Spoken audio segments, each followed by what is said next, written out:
Assalamualaikum warahmatullahi wabarakatuh. Perkenalkan, nama saya Muhammad Hilman Rahmantara.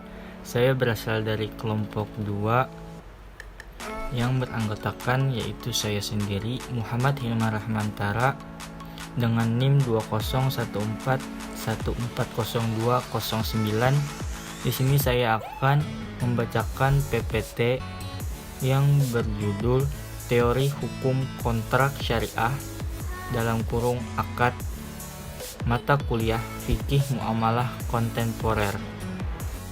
1. Hukum kontrak syariah. Akad atau kontrak berasal dari bahasa Arab yang berarti ikatan atau simpulan, baik ikatan yang nampak atau hissi maupun tidak nampak atau maknawi. Dalam hukum Islam, istilah kontrak tidak dibedakan dengan perjanjian. Keduanya identik dan disebut akad. Sehingga dalam hal ini akad didefinisikan sebagai pertemuan ijab yang dinyatakan oleh salah satu pihak dengan kabul dari pihak lain secara sah menurut syarat yang tampak akibat hukumnya pada objeknya. Dari beberapa pengertian di atas dapat diambil kesimpulan bahwa kontrak merupakan kesepakatan bersama baik lisan, isyarat, maupun tulisan antara kedua belah pihak atau lebih melalui ijab dan qabul yang memiliki ikatan hukum bagi semua pihak yang terlibat untuk melaksanakan apa yang menjadi kesepakatan tersebut. 2. Dasar hukum kontrak syariah. Banyak yang menggunakan istilah atau kata seperti hukum perhutangan, hukum perjanjian, ataupun hukum kontrak.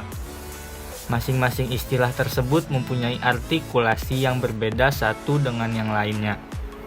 Apabila pengaturan hukum tersebut mengenai perjanjian dalam bentuk tertulis, sering disebut hukum kontrak, sedangkan digunakan hukum perikatan untuk menggambarkan bentuk abstrak dari terjadinya keterikatan para pihak yang mengadakan transaksi tersebut, yang tidak hanya timbul dari adanya perjanjian antara para pihak, namun juga dari ketentuan yang berlaku di luar perjanjian tersebut yang menyebabkan terikatnya para pihak untuk melaksanakan tindakan hukum tertentu. 3. Asas-asas perjanjian dalam hukum kontrak syariah. Dalam hukum kontrak syariah terdapat beberapa asas atau prinsip perjanjian yang menjadi dasar penegakan dan pelaksanaan suatu kontrak. Asas-asas perjanjian tersebut terbagi menjadi 2, yaitu asas-asas perjanjian yang tidak berakibat hukum dan sifatnya umum, dan asas-asas perjanjian yang berakibat hukum dan sifatnya khusus. Adapun asas-asas perjanjian yang tidak berakibat hukum dan sifatnya umum adalah 1. Asas ilahiyah atau asas tauhid. Pengertian asas ini ialah setiap tingkah laku dan perbuatan manusia merupakan ketentuan dari Allah Subhanahu wa Ta'ala. Yang kedua, asas persamaan atau kesetaraan. Asas ini mempunyai arti hubungan muamalah yang dilakukan dengan tujuan untuk memenuhi kebutuhan hidup manusia. Ketiga, asas kejujuran atau kebenaran atau asyidik. Asas ini artinya jika tidak ada kejujuran dalam perjanjian atau kontrak, maka dapat merusak legalitas kontrak dan menimbulkan perselisihan di antara para pihak. Dan yang keempat adalah asas tertulis atau alkitabah yang memiliki arti hendaknya kita melakukan sesuatu perjanjian dilakukan secara tertulis agar dapat dijadikan sebagai alat bukti apabila di kemudian hari terjadi persengketaan. Kemudian 4. Syarat sah kontrak. 1.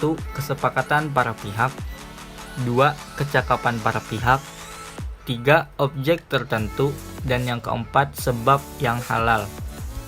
5. Perbedaan hukum kontrak syariah dan hukum kontrak konvensional. Perjanjian dalam hukum Islam dikenal dengan istilah al-aqd yang berarti perikatan atau permufakatan.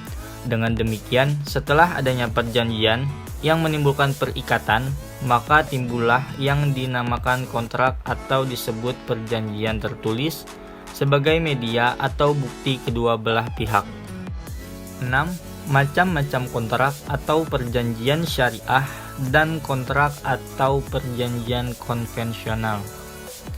1. Kontrak syariah. A. Al-wakalah.